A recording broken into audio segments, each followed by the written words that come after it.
Bonjour à tous, Shalom. Je vais vous parler aujourd'hui de la vie après la mort. C'est pas un thème très joyeux, très heureux, mais beaucoup de questions se posent à ce sujet. On m'en pose beaucoup et j'essaie de répondre aussi bien que possible, bien entendu. Mais c'est bien sûr une question importante puisque nous sommes tous, à moins que le Seigneur revienne avant, nous sommes tous appelés à mourir un jour. Et il est bon quand même de savoir ce que dit la Bible au sujet de la mort. Qu'est-ce que la mort et surtout qu'est-ce qu'il advient après la mort de nos corps, de nos âmes, de nos esprits. Donc, nous savons donc que nous sommes formés de trois parties, le corps qui est donc l'enveloppe extérieure, l'âme qui est le siège des émotions, des sentiments, de la volonté, etc. et l'esprit qui est donc la partie la plus intime de l'être humain, là où Dieu se manifeste, là où Dieu nous parle, là où nous recevons des révélations de la parole de Dieu, ou bien des visions, des songes, etc., qui viennent de Dieu. L'esprit, donc la partie la plus intime, qui est en même temps la partie la plus noble de l'être humain, dont sont dépourvus, bien sûr, les animaux. Les animaux ont une âme, mais pas d'esprit. La mort, donc, est réservée à tous les hommes. C'est ce que nous dit Hébreux 9, verset 27, que je vous lis. Alors dans cet enseignement, je vous préviens tout de suite, il y a énormément de versets bibliques, beaucoup de passages bibliques. Je ne vous les lirai pas tous, parce que sinon ça vous ferait des vidéos qui durent 2 heures. Simplement, je vous demande de les noter. En tout cas, celles que je cite, vous les notez et vous les lirez bien sûr à tête reposée. Mais j'en ai quand même sélectionné quelques-unes qu'il est bon que je lise pour illustrer ce propos. Donc Hébreux 9, verset 27, qui nous dit « Il est réservé aux hommes de mourir une seule fois, après quoi vient le jugement. » Donc la mort est réservée à tous les hommes parce qu'elle est la conséquence de l'universalité du péché. Genèse 2, 17, Romains 6, 23, que je vous lis, « En effet, le salaire du péché, c'est la mort, mais le don gratuit de Dieu, c'est la vie éternelle en Jésus-Christ notre Seigneur. » Alors nous allons voir un peu ce qui se passe à propos du corps et de l'âme d'une personne décédée. Eh bien très simplement, le corps, bien entendu, c'est une enveloppe charnelle, c'est une enveloppe biologique, qui est composée donc de tissus biologiques, et ce corps est destiné à retourner à la poussière après la mort, et c'est ce que Dieu dit d'ailleurs à Adam, en Genèse 3, 19, « Tu es poussière, et tu retourneras à la poussière. » Cependant, tout être humain qui meurt recevra ensuite, soit à la résurrection des justes, soit à la résurrection des injustes, puisqu'il y a résurrection pour les deux, recevra donc un nouveau corps qui est dit incorruptible, qui ne pourrira plus, qui ne subira plus ni la mort ni la maladie. Et je vais vous lire à ce sujet cet assez long passage de 1 Corinthiens 15, à partir du verset 35. 1 Corinthiens 15, verset 35, jusqu'au verset 44. Mais quelqu'un dira, comment les morts ressuscitent-ils et avec quel corps reviennent-ils? Homme dépourvu de bon sens, ce que tu sèmes ne peut reprendre vie que s'il meurt. Et ce que tu sèmes, ce n'est pas la plante qui poussera, c'est une simple graine, un grain de blé peut-être, ou d'une autre semence. Puis Dieu lui donne un corps comme il le veut, et à chaque semence il donne un corps qui lui est propre. Les êtres vivants n'ont pas tous la même nature, mais autre est la nature des hommes, autre celle des quadrupèdes, autre celle des oiseaux, autre celle des poissons. Il y a aussi des corps célestes et des corps terrestres, mais l'éclat des corps célestes est différent de celui des corps terrestres. Autre est l'éclat du soleil, autre l'éclat de la lune, et autre l'éclat des étoiles. Chaque étoile diffère même en éclat d'une autre étoile. C'est aussi le cas pour la résurrection des morts. Le corps est semé corruptible, il ressuscite incorruptible. Il est semé méprisable, il ressuscite glorieux. Il est semé faible, il ressuscite plein de force. Il est semé corps naturel, il ressuscite corps spirituel. S'il y a un corps naturel, il y a aussi un corps spirituel, ou un corps céleste, selon des traductions. C'est pourquoi il est écrit: le premier homme, Adam, devint un être vivant. Le dernier Adam est un esprit qui communique la vie. Mais ce n'est pas le spirituel qui vient en premier, c'est le naturel, le charnel si vous voulez. Ce qui est spirituel vient ensuite. Le premier homme tiré de la terre est fait de poussière. Le second homme, le Seigneur, est du ciel. Tel est l'homme terrestre, tels sont aussi les hommes terrestres. Et tel est l'homme céleste, tels seront aussi les hommes célestes. Et de même que nous avons porté l'image de l'homme fait de poussière, nous porterons aussi l'image de celui qui est venu du ciel. Voilà, c'est un passage qui est très important, qui nous montre justement, qui a trait précisément à la résurrection. De quelle façon allons-nous ressusciter? Avec quel genre de corps allons-nous ressusciter?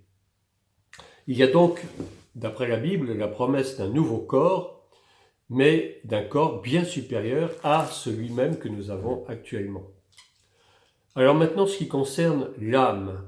L'âme, donc, qui est le siège des émotions, des sentiments, de la volonté, ce qui fait notre personnalité. Eh bien, l'âme de tout être humain vit éternellement, à perpétuité, c'est-à-dire qu'elle est douée d'une existence sans fin, sans limite. Et pourtant, sa situation diffère fondamentalement selon que la personne est croyante ou non croyante. D'abord, voyons ce qu'il en est des âmes des incroyants. Eh bien, les âmes des incroyants vont au séjour des morts. Ézéchiel 32, 21. Je ne le lis pas, mais vous le notez. Donc, au séjour des morts, et cependant, elles restent conscientes. Ésaïe 14, 9 à 10. Mais elles sont tourmentées. Et là, je vais vous lire Luc 11, versets 23 à 24. C'est le fameux passage du pauvre Lazare et de l'homme riche, où là, on a un grand enseignement de Jésus par rapport à ce qui se passe justement après la mort. Donc Luc 16, à partir du verset 23.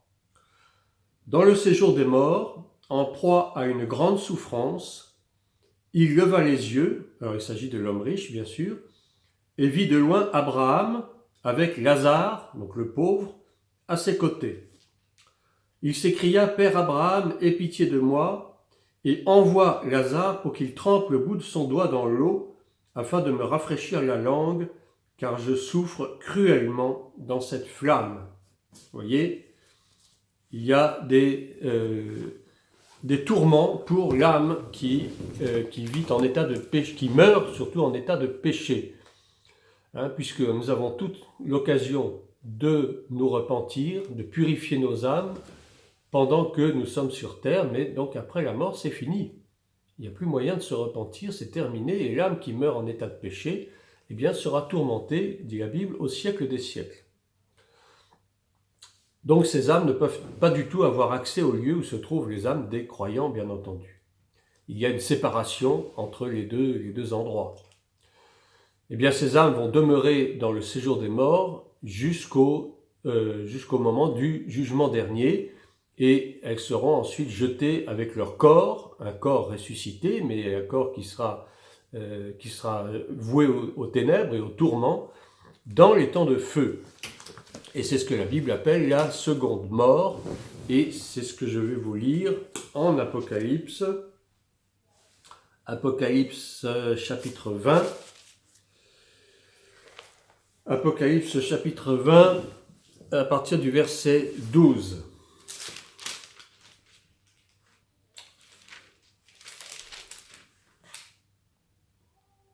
Je vis les morts, les grands et les petits, debout devant le trône.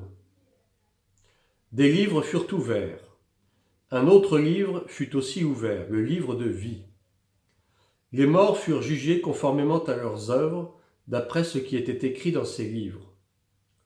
La mer rendit les morts qu'elle contenait, la mort et le séjour des morts rendirent aussi leurs morts, et chacun fut jugé conformément à sa manière d'agir. Puis la mort et le séjour des morts furent jetés dans les temps de feu. Les temps de feu, c'est la seconde mort. Tous ceux qui ne furent pas trouvés inscrits dans le livre de vie furent jetés dans les temps de feu. Oui, c'est un peu terrible, évidemment, mais ce sont des réalités qu'il faut connaître. Dieu nous avertit et il faut que nous prenions conscience de ces avertissements pour que justement notre vie future ne soit pas celle des incroyants, de ceux qui ont vécu toute la vie dans le péché et qui mourront dans leur péché. Alors ça, c'était concernant donc les âmes des incroyants, et maintenant nous allons étudier un peu ce qu'il advient concernant les âmes des croyants. Eh bien, les âmes des croyants, bien entendu, rentrent directement dans la présence de Dieu. Je vous cite plusieurs versets que je ne vais pas lire. 2 Corinthiens 5, 8, Philippiens 1, 23 à 24, Job 19, 25 à 27, Actes des Apôtres 7, 56 à 59 et Romains 8, versets 38 à 39. Ces âmes, bien sûr, sont conscientes, et nous en avons un exemple en Luc 9, versets 30 à 31, qui dit ceci.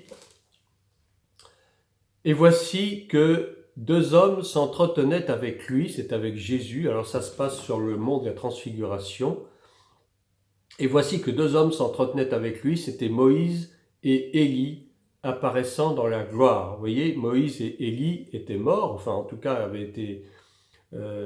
Élie avait été enlevé, n'avait pas connu la mort, mais Moïse était mort. Eh bien, on voit que Moïse et Élie réapparaissent, donc ils sont tout à fait conscients puisqu'ils parlent même avec Jésus, donc ils retrouvent leurs facultés qu'ils avaient sur terre. Donc ces âmes sont conscientes, mais elles sont dans le repos et dans la joie totale, et nous lisons ça dans Apocalypse 14, 13, Luc 16, 25 et Luc 23, 43. Elles attendent là la résurrection des saints, la résurrection des justes, qui aura lieu au moment de l'enlèvement.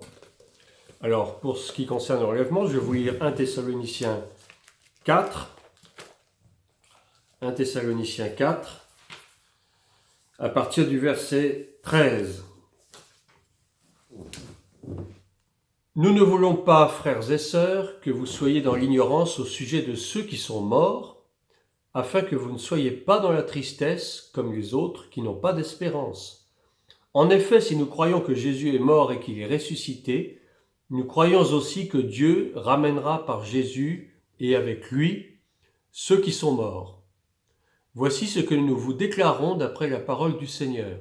Nous, les vivants, restés pour le retour du Seigneur, nous ne devancerons pas ceux qui sont morts. En effet, le Seigneur lui-même a un signal donné, à la voix d'un archange et au son de la trompette de Dieu, descendra du ciel, et ceux qui sont morts en Christ ressusciteront d'abord.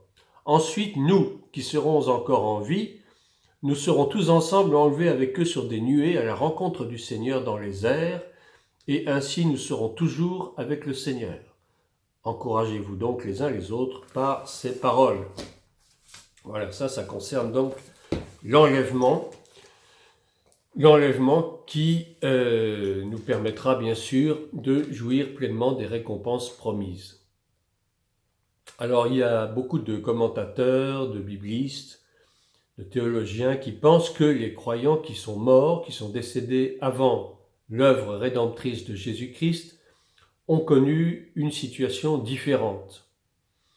Avant la croix, les âmes des justes seraient aussi allées dans le séjour des morts, mais dans une partie réservée aux croyants qu'on appelle le Saint d'Abraham.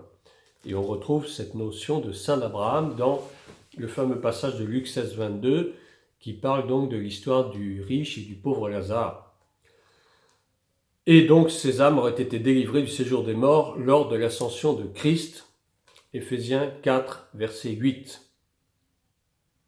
Ce qui est sûr, c'est que les croyants qui sont morts avant Jésus-Christ sont sauvés, bien entendu, puisqu'ils ne pouvaient pas croire dans le sacrifice de celui qui allait mourir des siècles après. Mais ils croyaient en Dieu, ils avaient mis leur foi en Dieu comme Abraham et comme tous ceux qui l'ont suivi, bien entendu. Moïse n'a pas connu Jésus-Christ, mais Moïse est mort et Moïse a été sauvé, bien entendu. Alors maintenant, je vais vous peut-être expliciter quelques termes qui sont utilisés donc, dans la Bible. Le terme de séjour des morts est traduit donc, vient de l'hébreu Sheol et du grec Hadès. Et donc le Hadès sera jeté dans les temps de feu, comme il nous est dit en Apocalypse 20, 14. Les temps de feu, lui, désignent le lieu préparé donc pour Satan et ses anges, c'est-à-dire tous ceux qui l'auront suivi, tous les anges déchus, et les âmes de tous ceux qui seront morts dans leurs péchés, qui n'auront pas été sauvés et dont le nom ne figurera pas dans le livre de vie. Ils y demeureront pour l'éternité. La géhenne. Alors le mot géhenne, on le trouve en Matthieu 18, 9.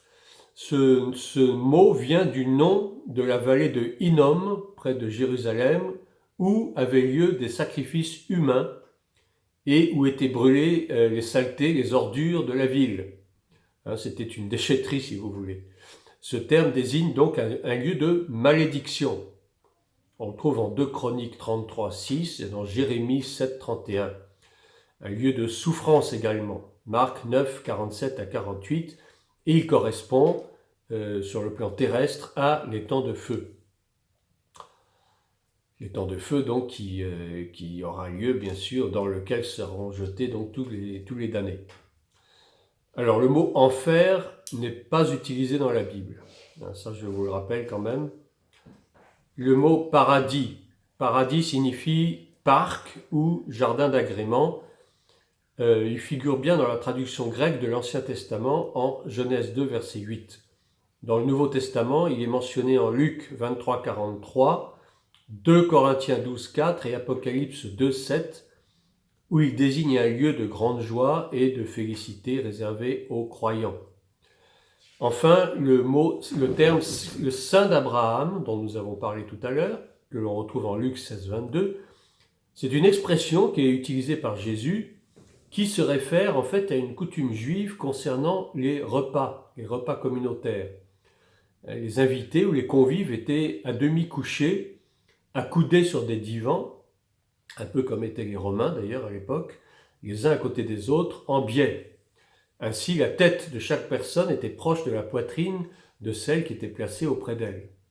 Et on retrouve ça en Jean 13, 23, ou Jean 21, 20, où on voit l'apôtre Jean justement couché sur la poitrine de Jésus. Et c'était quelque part un honneur de se trouver sur le sein de la personne que l'on trouvait la plus importante. Ainsi, en disant que les justes se trouvent après la mort dans le sein d'Abraham, Jésus exprime qu'il participe ainsi au banquet céleste dans la présence du Seigneur et dans la présence d'Abraham. Matthieu 8, 11, Apocalypse 19, 9, Luc 14, 15. Et donc ils seront traités comme des hôtes d'honneur. Selon plusieurs commentateurs ou biblistes, le sein d'Abraham était la section du séjour des morts réservée aux croyants décédés, donc morts avant la résurrection de Christ. Alors un tout petit mot par rapport à ce qui concerne le purgatoire, dont j'avais parlé d'ailleurs dans une précédente vidéo. Donc je rappelle, pour mémoire, que le purgatoire n'est pas du tout biblique. Selon l'enseignement de l'Église catholique romaine, il s'agirait d'un lieu où ceux qui sont morts en paix avec l'Église mais qui ne sont pas parfaits, c'est-à-dire qui sont toujours en état de péché finalement, doivent endurer des souffrances qui les purifient.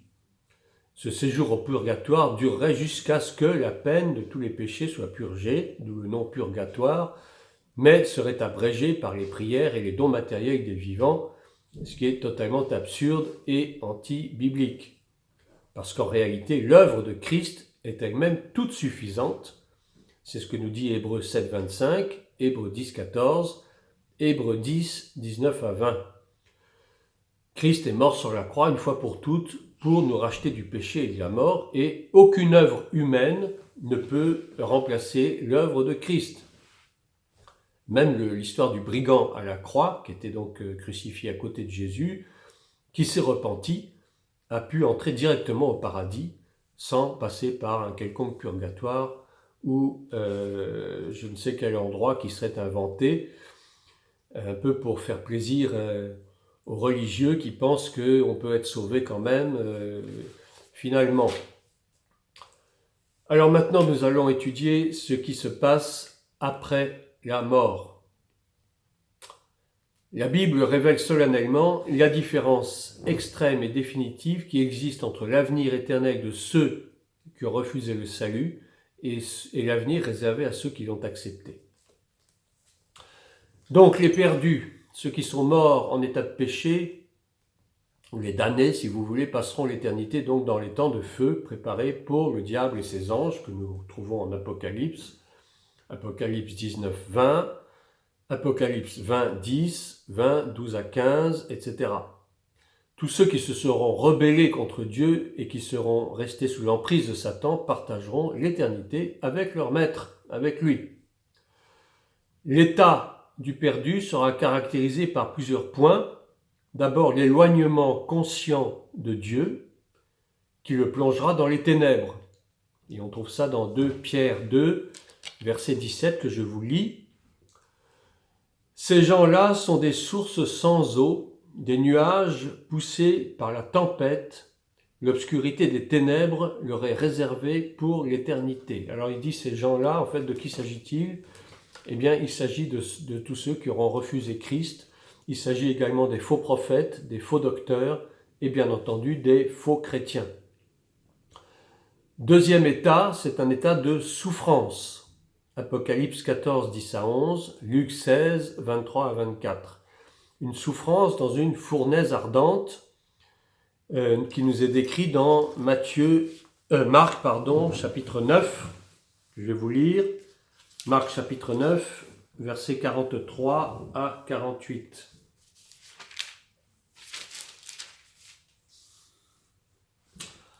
Marc 9, versets 43 à 48.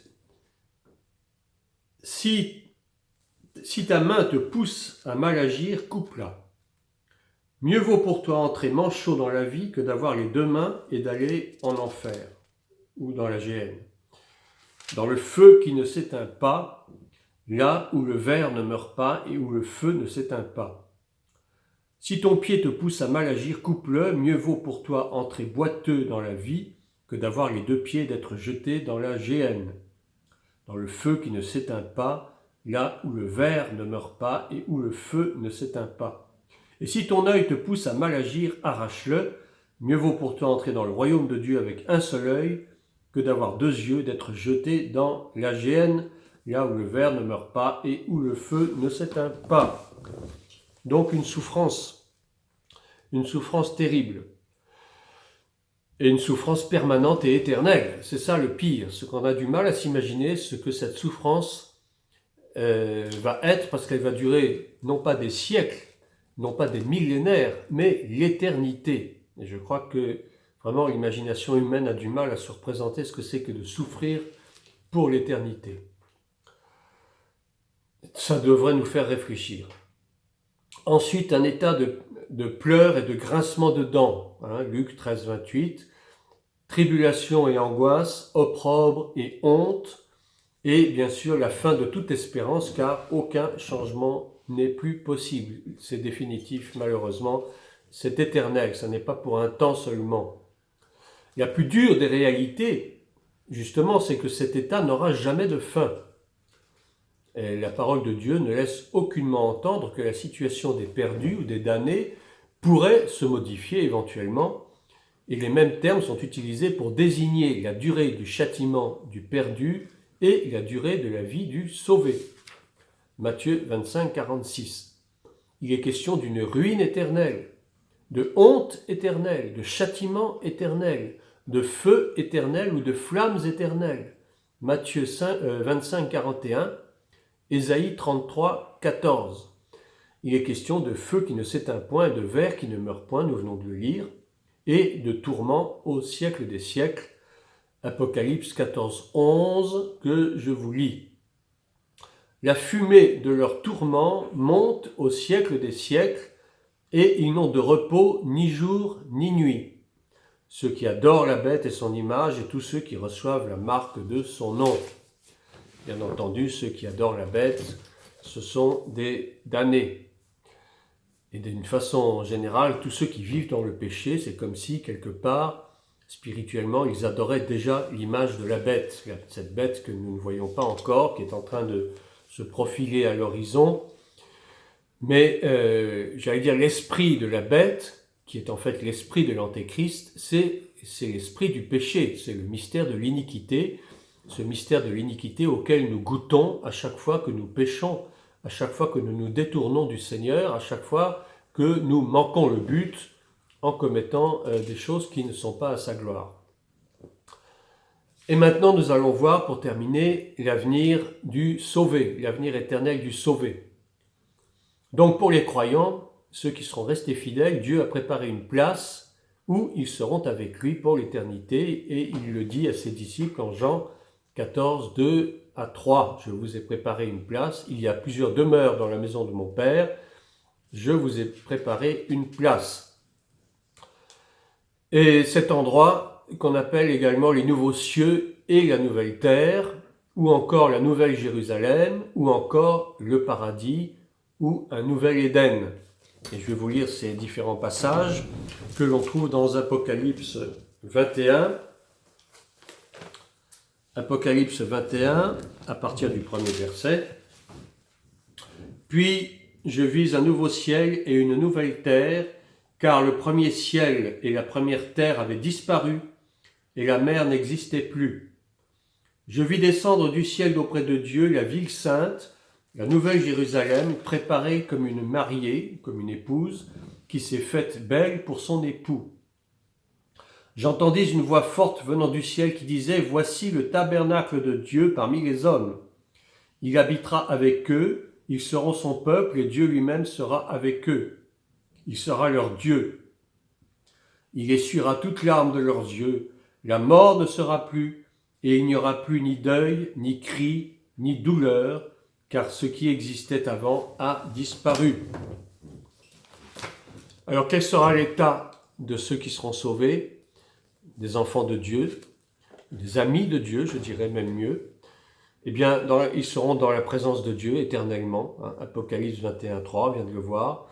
Et puis, on a d'autres passages, 1 Thessaloniciens 4, 17, Jean 12, 26.